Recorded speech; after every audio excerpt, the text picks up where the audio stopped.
quando que começa o culto de santos e relíquias na igreja, entre cristãos, né? Vamos colocar assim. Não precisa nem falar exatamente de catolicismo.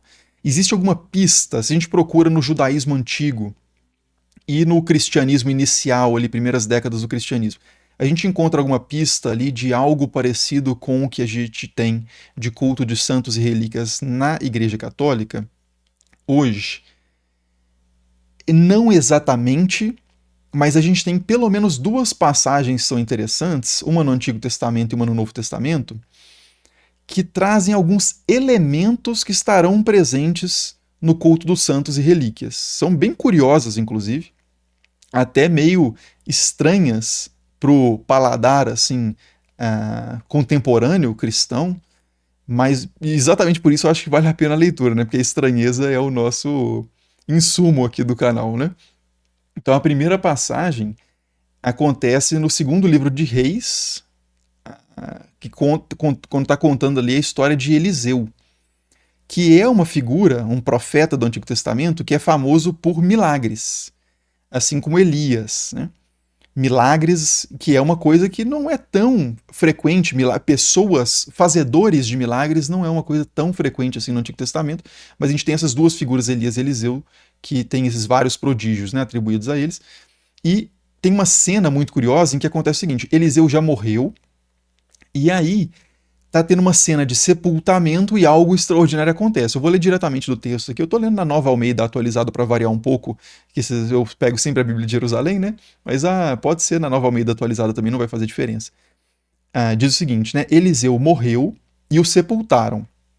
Ora, isso é 2 Reis 13, né? Capítulo 13, versos 20 e 21. Eliseu morreu e o sepultaram. Ora, bando dos Moabitas, né? Moabe era uma nação vizinha ali, costumavam invadir a terra no começo do ano. Aconteceu que, enquanto alguns sepultavam um homem, eis que viram um desses bandos. Então os caras estão fazendo um sepultamento, de repente aparece o bando ali, eles têm que sair fora, né? Então jogaram o homem na sepultura de Eliseu e fugiram.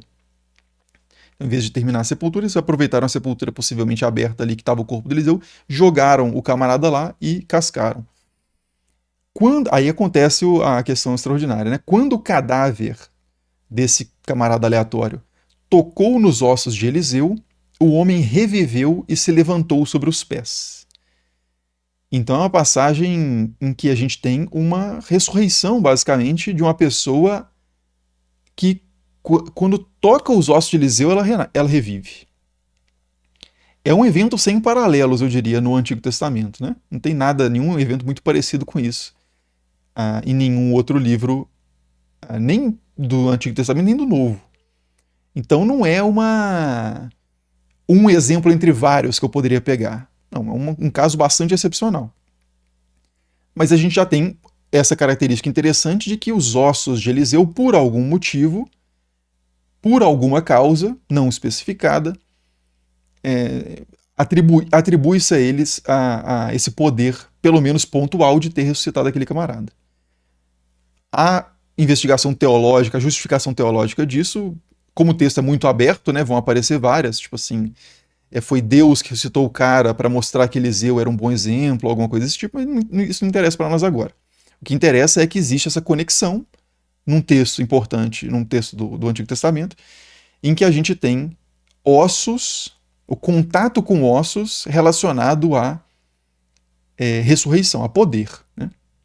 Beleza.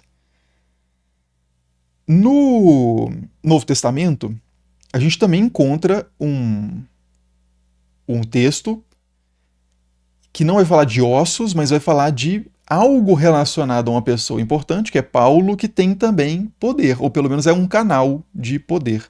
Essa passagem está no livro de Atos, capítulo 19, versos 11 e 12, que diz o seguinte: Deus, pelas mãos de Paulo, fazia milagres extraordinários.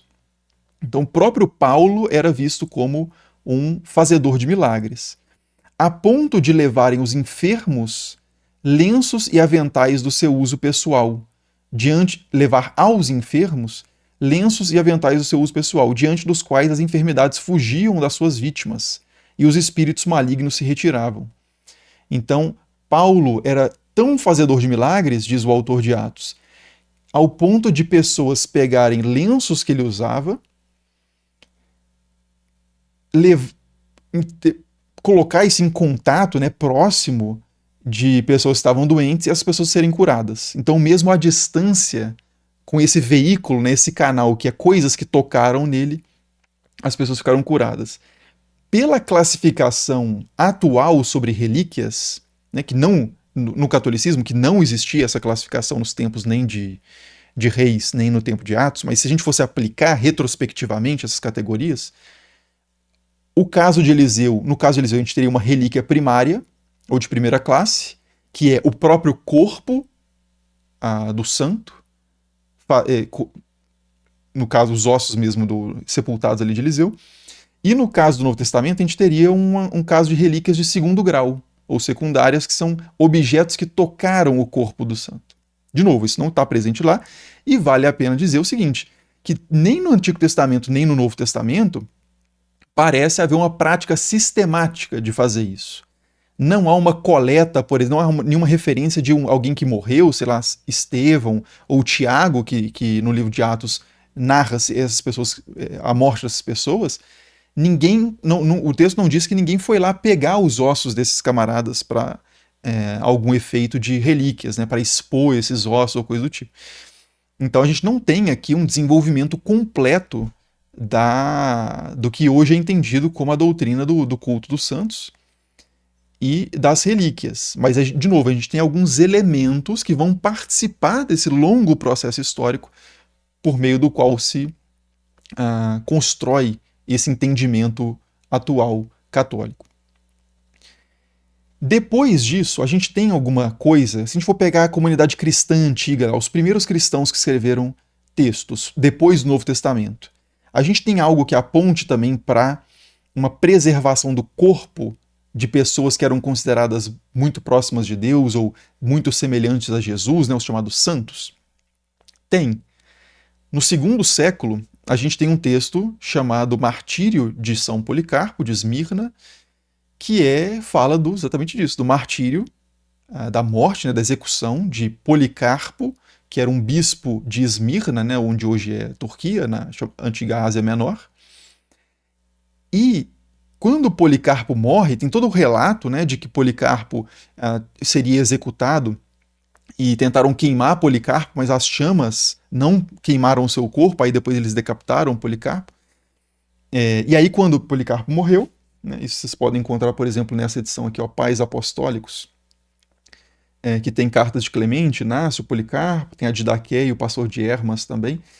E aí lá na página 118, se vocês tiverem essa mesma exata edição, ou na seção 18 do texto, é dito o seguinte: o capitão dos judeus, quando viu o espírito litigioso deles, colocou o corpo no meio da fogueira e o cremou, como era costume. Então depois que o Policarpo foi executado, eles queimam o corpo de Policarpo, mas não completamente, né? Porque a gente vai ver que vai sobrar alguns ossos, porque aí na sequência diz: assim nós depois recolhemos seus ossos, então esses cristãos lá do meados do segundo século, por volta de 150 para frente, recolheram os ossos de Policarpo, mais preciosos que pedras de grande valor e mais valiosos que ouro, e os guardamos num local adequado.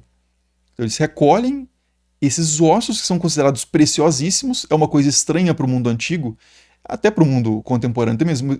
No mundo antigo existia a ideia de que os corpos, um cadáver, ele é impuro, não só fisicamente, tipo assim, sujo, mas ele é ritualmente impuro. Se você toca um cadáver, você não pode entrar no templo até você fazer os ritos necessários. Isso tanto no judaísmo quanto em religiões tradicionais gregas e romanas. O cadáver ele produz miasma, né? Que é essa poluição que deve ser aplacada para que a pessoa volte a estar adequada a se relacionar com o sagrado. Então, assim, mas esses cristãos ali pegam esses ossos, que eles consideram mais valiosos que ouro, e guardam em local adequado, e aí diz, né? Lá o Senhor nos permitirá, nesse local onde os ossos serão guardados, lá o Senhor nos permitirá, na medida do possível, que nos reunamos em alegria e júbilo para celebrar o dia de seu martírio como seu aniversário de nascimento. Então, o dia da morte de Policarpo é comemorado como seu nascimento, o nascimento no céu, né? O nascimento nessa nova vida, o nascimento no início da sua vida em glória com Cristo, alguma coisa nesse sentido. Então, eles vão celebrar, eles não estão celebrando a sua morte propriamente, né? Mas celebra-se isso no dia da sua morte, que é quando aconteceu a transição. Em memória daqueles atletas que vieram antes e treinando e preparando os que virão depois. Aqui é uma metáfora atlética, como era comum nos textos antigos, não só cristãos, mas gregos e romanos também. A ideia de que as pessoas que estão buscando uma vida santa são como atletas, né? Exige muito esforço, autocontrole, né? Um certo heroísmo. Então, a comemoração da morte barra nova vida de Policarpo no céu, ela faz uma lembrança não só desse evento, mas de todos os santos, do próprio processo, né, das pessoas que tentaram viver como santos antes dele e para inspirar as que virão depois. Então a gente tem esse relato, né, de meados do segundo século, de alguém que é executado, uma figura que é considerada santa, importante, ela é executada, e os ossos são recolhidos, guardados num local, e esse local é frequentado e há comemorações feitas nesse local, periódicas, como uma forma de devoção. Então aqui a gente já tem no segundo século, meados do segundo século, uma prática que já lembra, né? De novo, não é exatamente a doutrina católica dos santos, mas já tem muitos elementos que a gente vai reconhecer como fazendo parte, né, dessa doutrina. Então, martírio de Policarpo. Aí eu entro aqui numa parte que eu preciso fazer aqui, né, característica do canal, que é fazer comparações entre isso e outras tradições religiosas, né, outros contextos que a gente conhece por documentação histórica. E eu vou fazer isso a partir da seguinte pergunta, né? Tá, é muito estranho que os caras fizessem isso? É muito estranha essa ideia de manter, tentar interagir com o morto, pedir coisas ao morto, benefícios, ou se reunir em torno de um túmulo para celebrar a memória de alguém, ou fazer banquetes ali em volta, fazer algum tipo de celebração? Não, não é incomum. Isso não é incomum universalmente. A gente pode encontrar isso em vários lugares, várias culturas nas Américas, no Extremo Oriente, na África, Sul, Norte, Europa. É muito comum que as pessoas mantenham uma relação com os mortos e acreditem que os mortos continuem presentes em algum sentido e potentes, ou seja, conseguem agir tanto para nos ajudar quanto para nos atrapalhar. Isso é muito difundido. Mesopotâmia, né? Histórias de fantasmas que tem essa característica, né? Alguém que não foi sepultado adequadamente, que permanece errando como uma alma errante e atrapalha a vida dos outros. Já fiz vídeo no canal aqui sobre esse caso, no caso da Mesopotâmia. Então a gente encontra elementos também associados à questão do culto dos santos no culto dos mortos, em geral, no contexto greco-romano. Afinal de contas, o cristianismo ele se desenvolve num contexto que é intelectualmente, pelo menos, dominado pela cultura grega e romana, né? Então não seria de se estranhar que ele tivesse algumas características também compartilhadas com os gregos e romanos. E aí eu vou ilustrar isso a partir desse livro, que é A Cidade Antiga, né, do Fustel de Coulanges. E logo nos primeiros capítulos, ele fala sobre a religião grega e romana e fala sobre o culto dos mortos. Bom, a primeira coisa, né? Entre os gregos, a gente tem a ideia dos heróis. Heróis são figuras que morreram como num contexto de guerra, como Aquiles, por exemplo, ou Hércules, né? Figuras reconhecidas por algum tipo de virtude, bravura, e que no contexto da Grécia Antiga, eles eram cultuados quase como deuses. Da mesma forma que existiam os templos para deuses, existiam também os santuários para os heróis, em que as pessoas levavam ofertas, faziam festas e por aí vai. Então as pessoas levavam, por exemplo, ofertas no túmulo de Aquiles. Isso pode ser estranho, né? Isso não aparece muito na cultura pop quando eles pegam para falar de mitologia grega e religião grega, mas acontecia. E aí um exemplo aqui é num texto de Eurípides que diz o seguinte: eu verto sobre a terra do túmulo. Então alguém vai até o túmulo e derrama sobre a terra o leite, o mel, o vinho, pois com isso que se regozijam os mortos. E aí diz, outra pessoa vai, né, Electra, em outro texto, vai até o túmulo do pai e diz: a bebida penetrou a terra, meu pai a recebeu. E tem também Orestes fazendo uma oração para o seu pai morto, dizendo o seguinte: ó meu pai, se eu viver, tu receberás opulentos banquetes, mas se eu morrer, não terás tua parte de repastos cheirosos, né, de refeições cheirosas, dos quais os mortos se nutrem. Então são várias citações aqui para mostrar como era comum que, no contexto ali greco-romano, as pessoas frequentassem os túmulos de pessoas mortas queridas ou pessoas mais antigas, de tempos imemoriais, né, como Aquiles, Hércules e tal, levassem ofertas, fizessem honras, né, venerassem aquelas pessoas e buscassem algum tipo de auxílio. Mais alguns textos aqui, por exemplo, Luciano de Samosata, que é um cara, um cético, né? Ele é um cínico, na verdade, basicamente. É antigo, do segundo século depois de Cristo, ele é sírio, mas de cultura grega principalmente, ele escreve um texto que ele ridiculariza essa prática, como ele ridiculariza praticamente tudo, né?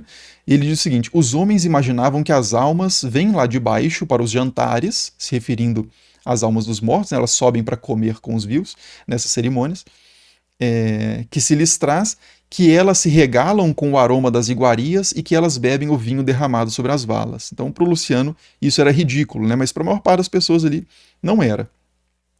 E outro texto, o Luciano, em outro momento, diz: os mortos se nutrem das iguarias que colocamos sobre seus túmulos e bebem o vinho que aí vertemos, de sorte que o morto, ao qual nada é oferecido, é condenado à fome perpétua. Então existia essa ideia de que o morto deveria ser propiciado. Você tinha que cultivar a sua relação com aquele morto para que ele fosse propício para você, né? Que ele fizesse coisas positivas e não negativas. E de novo, você poderia contactar, né, esses mortos por meio de orações, por exemplo. E o próprio Fustel de Coulanges, ele diz, né, os mortos passavam por seres sagrados, eram considerados seres sagrados. Os antigos lhes atribuíam os epítetos mais respeitosos que podiam encontrar em seu vocabulário. Então, os títulos, né, mais elevados que eles podiam encontrar, eles atribuíam aos mortos, como, por exemplo, bons, santos, bem-aventurados. Então, a própria palavra santo ela é utilizada nesse contexto, não só nesse contexto, né? Não estou querendo dizer que é daí que vem a palavra santo no catolicismo, mas ela era utilizada também, era comum que gregos e romanos utilizassem a palavra, bom, os romanos, no caso, falando de latim, usassem a palavra sanctus para se referir a mortos ilustres. E o Fustel de Coulanges continua: tinham por eles toda a veneração que é possível ter o homem pela divindade que ama ou que teme. No pensamento deles, cada morto era um deus. E Cícero diz: prestai aos deuses manes, que são os deuses enterrados, são esses mortos divinizados, prestais a eles o que lhes é devido. São homens que deixaram a vida, considerai-os como seres divinos. Enfim, são várias as partes aqui que eu poderia ressaltar, né? Uma oração, por exemplo, também feita aqui a um morto dizendo: tu que sois um Deus sob a terra, sê-me propício, né? Faça o bem para mim. E não só pedidos materiais, mas até pedidos para ajudar a pessoa na caminhada dela. Então, em Electra, por exemplo, é dito o seguinte: dá-me um coração mais casto, é um pedido que é feito para um morto, né? Dá-me um coração mais casto que o de minha mãe e mãos mais puras. E do mesmo modo, o hindu, aqui o Fustel de Coulanges faz uma comparação também com o hinduísmo, né, que compartilha muito dessa ideia também, que na sua família o número dos homens de bem cresça e que ele tenha muito mais para lhes dar. Então, a gente tem essas citações, né, de documentos antigos, pré-cristãos, alguns, outros contemporâneos, né, aos tempos de Jesus, que mostram que não era uma excepcionalidade, não chocou um cristão celebrar um morto e pedir coisa aos mortos não assustava nenhum seguidor de religiões tradicionais gregas ou romanas. Não era isso que tornava o cristianismo excepcional, de forma alguma. Tanto é que dentro do próprio cristianismo inicial, alguns autores registraram ali um incômodo com a relação que as pessoas vinham tendo com os mortos, os seus mortos muito importantes, como diz o Peter Brown, né, um historiador que escreveu o livro O Culto dos Santos, em que ele chama os santos de os mortos muito importantes. Então, às vezes, alguns excessos eram vistos nessas práticas e há essas críticas internas da igreja. Por exemplo, o Peter Brown, no livro The Cult of the Saints, né, o Culto dos Santos, que é uma obra clássica sobre esse tema da história dos santos no catolicismo na Antiguidade Tardia, no cristianismo, né, na Antiguidade Tardia, ele diz o seguinte: na década de 380, Ambrósio, em Milão, né, Santo Ambrósio, e na década de 390, Agostinho, em Hipona, o famoso Santo Agostinho também, tentaram restringir entre suas congregações cristãs certos costumes funerários, sobretudo o hábito de realizar banquetes junto aos túmulos dos mortos, fosse nos jazigos familiares ou nos memoriae dos mártires, né? Então, esses centros de memória, como o centro que é lá no texto sobre São Policarpo, né, que diz que esses ossos seriam levados para um lugar e lá nesse lugar as pessoas se reuniriam, isso é um memoriae de um mártir, né, um local de memória. E Agostinho e Ambrósio manifestam ali certo incômodo com algumas dessas reuniões. Entre cristãos, tá? Eles estão confrontando ali não pessoas de outras tradições, mas estão confrontando os próprios cristãos. E diz, né, na opinião explícita de Agostinho, essas práticas eram uma herança nociva das crenças pagãs. Abre aspas aqui, cita Agostinho, né? Quando a paz chegou à igreja, uma massa de pagãos que desejava vir ao cristianismo foi retida, porque seus dias de festa com seus ídolos costumavam ser passados em abundância de comida e bebida. Então, basicamente, o que ele está falando é o seguinte: quando as pessoas começaram a se converter ali ao cristianismo, muitas delas continuaram práticas que elas já faziam, misturando isso com uma questão, ou reinterpretando isso de uma forma mais cristã, mas não suficientemente cristã, então com alguns excessos, no qual um santo, por exemplo, um morto, né, um mártir, e esses santos iniciais eram principalmente mártires, pessoas que tinham morrido na defesa da fé, tratando as pessoas como deuses, efetivamente, adorando essas figuras, ou se embebedando nesses banquetes, comendo em excesso, ou seja, não fazendo isso de forma virtuosa. Então, Agostinho, ele não está criticando o culto dos santos como um todo.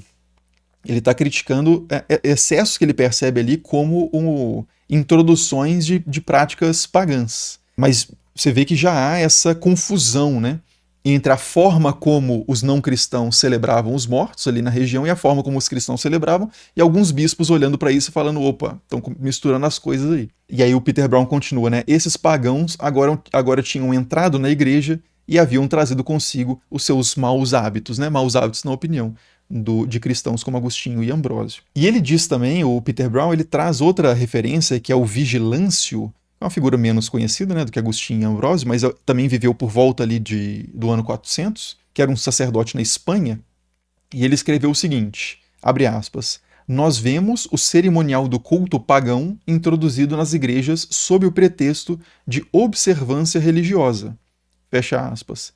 Né? Então ele via características do cerimonial do culto pagão envolvido na questão do culto dos santos, e ficava bastante incomodado com isso, né?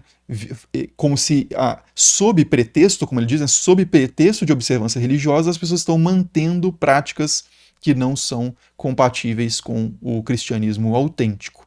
Então havia essa tensão de como regular essa relação com os santos. As pessoas poderiam fazer orações para os mortos, pedir a sua intervenção, que eles servissem como intermediários, né, intercessores juntos a Deus, mas sem que eles fossem adorados ou cultuados como deuses manes, né, como deuses mortos enterrados, como era a prática mais comum ali entre gregos e romanos.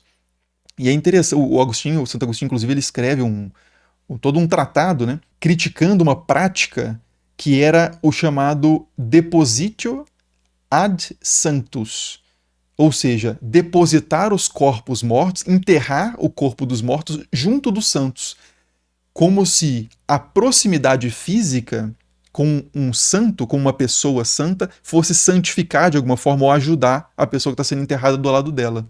Essa é uma prática que permaneceu, inclusive, por muitos séculos, né, milênios, as pessoas buscando espaços considerados sagrados, igrejas, e tentando enterrar o mais próximo possível dali, para, de alguma forma, receber, né, meio que por contato, a santidade daquele morto ou daquele santuário. Que a gente vê essa ideia básica dessa transmissão de santidade, né, por contato. O toque no osso de um santo, o toque numa roupa que o santo usava. Então essa busca por, de alguma forma, atrair a energia, por assim dizer, atrair a santidade, atrair o favor divino por meio do toque, do contato, da proximidade física, isso é muito difundido, não, de novo, universalmente.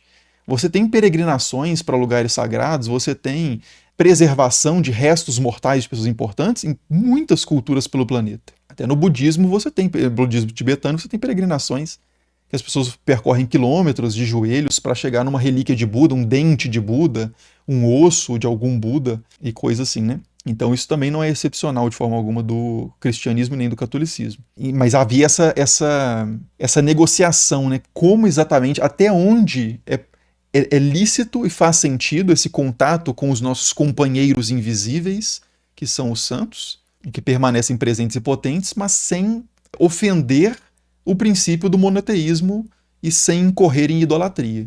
É essa que é a grande discussão teológica dos caras por muitos séculos. E é interessante também que entre os não cristãos, entre gregos e romanos, e judeus também, essa relação com os santos e com as relíquias foi mal vista.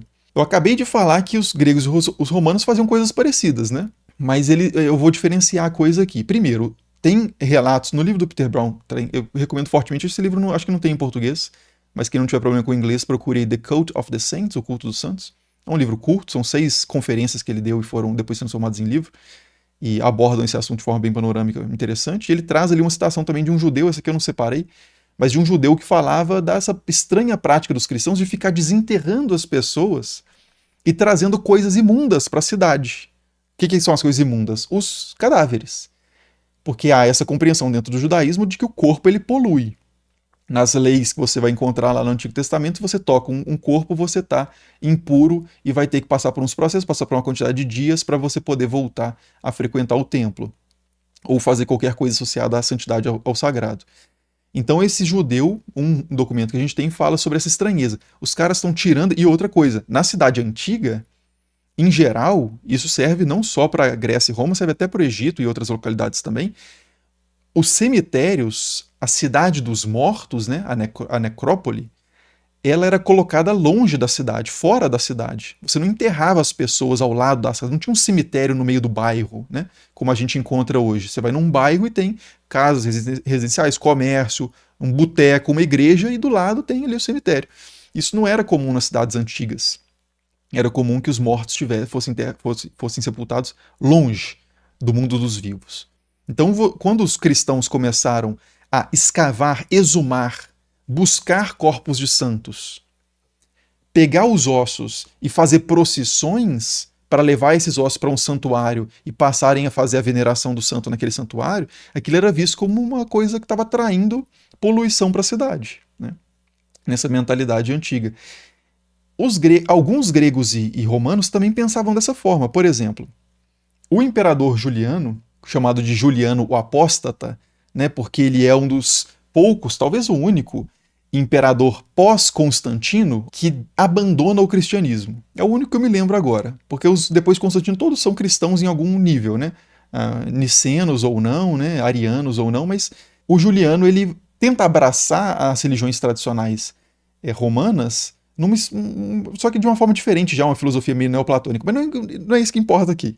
Esse imperador, que é muito curioso, do quarto século, ele escreve a seguinte frase: o transporte dos cadáveres dos mortos através de uma grande assembleia de pessoas em meio a densas multidões, manchando a vista de todos com os agouros fúnebres da morte. Ele está fazendo uma referência a essas procissões de ossos de santos feitos pelos cristãos. Ele já está num contexto em que há uma grande quantidade de cristãos, em que a religião cristã, inclusive, foi a religião favorecida, né? Em Roma já há algumas décadas. E ele continua: que dia tão marcado pela morte poderia ser considerado afortunado? Então os cristãos estão celebrando nessa procissão e ele olha e fala assim, pô, isso aí não tem nada de legal, eles estão trazendo um cadáver, né? Estão trazendo uma imagem de morte, que é uma coisa negativa, para o meio da cidade. Então você vê esse confronto de visões de mundo, né? E ele continua, como depois de estar presente a tais cerimônias, alguém poderia se aproximar dos deuses e de seus templos? Então, voltando a essa ideia tradicional de que o contato com o morto, com o cadáver, te torna impuro e te afasta do sagrado. Não te aproxima, mas te afasta do sagrado, na visão de Juliano. E outro autor, que é o Eunápio de Sardes, também no IV século, que não é cristão, né, ele escreve assim, pois os cristãos recolhiam os ossos e crânios de criminosos que haviam sido executados por numerosos crimes, e na concepção dele, os santos em geral eram criminosos, tinham sido executados pelo sistema legal, haviam sido presos e punidos pelo sistema de justiça vigente, então eram criminosos. E ele continua, faziam deles deuses. Então, segundo Eunápio de Sardes, os cristãos pegavam ossos e crânios de criminosos executados por numerosos crimes, faziam deles deuses e pensavam que se tornavam melhores ao se sujarem junto aos seus túmulos. Mártires, entre aspas, chamam esses mortos, e ministros de alguma espécie, e embaixadores junto aos deuses para levar as preces dos homens. Então é interessante que essa é uma fala de um não cristão, então claro que os cristãos que ele está julgando não concordariam com a forma dele de ver a coisa, mas ele traz alguns elementos. O primeiro elemento, que para alguém que estava de fora, o culto dos santos parecia um culto de deuses enterrados, um culto de deuses manes. Outra, que os mártires são os principais desse grupo de santos, são as pessoas que compõem o panteão, por assim dizer, né, na concepção do Eunápio, ou essa multidão, essa nuvem de testemunhas, esses santos do cristianismo antigo, eram principalmente as pessoas que foram executadas. Depois que o cristianismo se consolida em Roma, no Império Romano, né, depois de Constantino e principalmente depois de Teodósio no final do IV século, se torna a religião oficial do Império Romano e as outras são proibidas, você não vai ter cristãos, muito raramente você vai ter cristãos sendo executados, perdendo a vida por causa da sua fé, diretamente. Tipo assim, eu sou cristão, aí o cara fala assim, não, não pode ser não. Aí ele fala, mas eu vou ser, então eu vou cortar sua cabeça. Então pode cortar. E aí corta. Isso não vai acontecer depois de Constantino, praticamente mais para frente. Então o perfil dos santos deixa de ser totalmente de mártires, né? Porque mártires são cada vez mais raros, no sentido estrito antigo, e passa a adotar um novo... os confessores de fé, né? Essas pessoas que eram exemplares, mas não morreram por causa disso, passam a ser predominantes, né, em termos numéricos entre os santos cultuados na igreja. Mas o Eunápio traz outra informação interessante também, que é o seguinte, que esses mártires eram vistos como ministros de alguma espécie, embaixadores junto aos deuses para levar as preces dos homens. Então, apesar do deuses aqui, né, ele está reconhecendo a ideia de que os mártires, os santos, funcionavam como intercessores junto a Deus, que não é um tipo de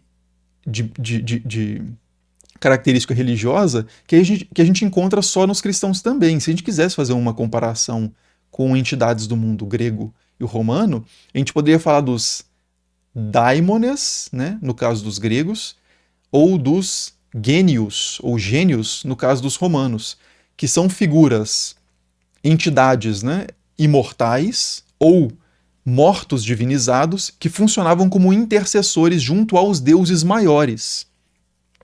Então era muito comum a ideia de que, em vez de pedir diretamente, sei lá, para Zeus me conceder uma bênção, ou Poseidon me conceder uma bênção, eu vou pedir para algum herói associado a Zeus, ou um ancestral meu que foi célebre como um sacerdote de Zeus, para ele, junto a Zeus, fazer o filme para mim, basicamente, né? Falando em termos assim um pouco vulgares, mas a lógica é mais ou menos essa, né? E isso é a função, ou parte da função pelo menos, que os santos cumprem e cumpriam na teologia, na doutrina cristã antiga. E o Eunápio ele observa isso, né? Os mártires como embaixadores junto aos deuses para levar as preces dos homens. Então aqui a gente tem essas críticas externas ao culto dos santos. Aí eu falei, né? Bom, mas os gregos e romanos também não ficavam junto ali dos mortos? Ficavam. Mas eles não pegavam os ossos desses caras e colocavam em exposições dentro da cidade, eles mantinham um certo afastamento, eles iam até as sepulturas longe da cidade para fazer esses cultos. E também é muito raro a busca do contato com os ossos. Existiam relíquias também entre gregos e romanos. A gente tem o escudo de Aquiles, a lança de Aquiles, tem ossos de Hércules. Eu já até fiz um vídeo aqui no canal falando sobre os gigantes, sobre a crença em gigantes da antiguidade. E alguns heróis algumas pessoas consideravam que os heróis da antiguidade eram gigantes, que eles eram muito maiores do que as pessoas hoje. Então eles achavam frequentemente ali algumas ossadas de animais da megafauna, mastodontes e coisas do tipo, e acreditavam que aqueles ossos eram o fêmur de Hércules ou um crânio de Ajax ou alguma coisa desse tipo. Então existia essa busca de relíquias, de ossadas, de remanescentes de heróis gregos também, no contexto greco-romano, mas não era algo que circulava entre as pessoas e era tocado. Né? Existia uma elaboração diferente disso. O próprio Peter Brown, esse historiador que fala sobre o culto dos santos na Antiguidade Tardia, ele diz o seguinte, né, que há uma semelhança muito grande do culto dos heróis e do culto dos santos, que afinal de contas, o culto dos santos é o culto dos heróis da fé, que não cortaram a cabeça de hidras, por exemplo, as 7 cabeças da hidra. Em alguns casos, São Jorge derrotou o dragão, né? Você pode fazer uma leitura literal disso. Mas, em geral, os santos são heróis de batalhas internas. São pessoas que tiveram muito autocontrole, ou que tiveram grande sabedoria, inspirada por Deus e coisa do tipo. Mas você tem esses paralelos muito fortes, e o Peter Brown diz, de fato há esses paralelos, e é como se a gente estivesse comparando uma igreja cristã do VI século com um tribunal romano do VI século. A arquitetura é muito parecida, afinal de contas são coisas que se desenvolvem na mesma cultura, mas a forma de encarar e de justificar essas práticas tem muitas diferenças. Né? Então, é sempre importante, né, a gente não cair nos extremos de dizer ou que o culto dos santos não tem nada a ver com o que os caras faziam ali no contexto histórico deles, né, que outras pessoas faziam. Tem muito a ver, muito a ver. Mas a gente não pode cair no outro extremo também, de falar assim, o culto aos santos é uma cópia do culto dos deuses manes, né, dos deuses enterrados. Não é. Tem aspectos bastante diferentes, uma elaboração teológica diferente, que inclusive gerou uma certa ansiedade de pessoas na antiguidade, como Agostinho de Hipona e Ambrósio de Milão, de tentar diferenciar essas coisas. Né? Mas se eles tinham que fazer exercício de tentar diferenciar, é porque tinha gente que não via a diferença. Então, mesmo cristãos ali vindos de uma religião tradicional que tinha o culto dos deuses enterrados, mantinha o contato com os santos como se fossem deuses enterrados. Então é próximo o suficiente para causar confusão, mas é diferente o suficiente para poder ser diferenciado por teólogos ali naquele período. Mas aí, passando para a última parte desse panorama histórico, né? Como que, fazendo o contraste com o processo hoje de como que acontece a canonização, como é que era o processo de canonização lá no segundo, terceiro, quarto século depois de Cristo? Não havia um processo de canonização. Basicamente, os mártires eram considerados santos.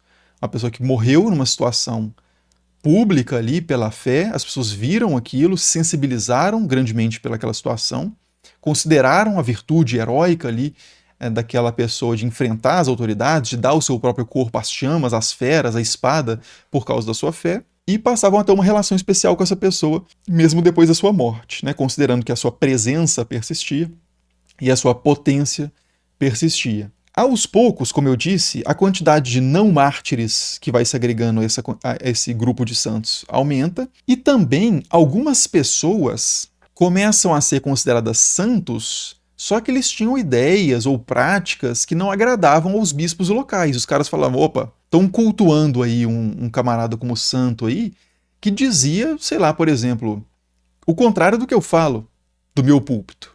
Então isso gera uma tensão eclesiológica, né, na ordem interna da igreja muito grande.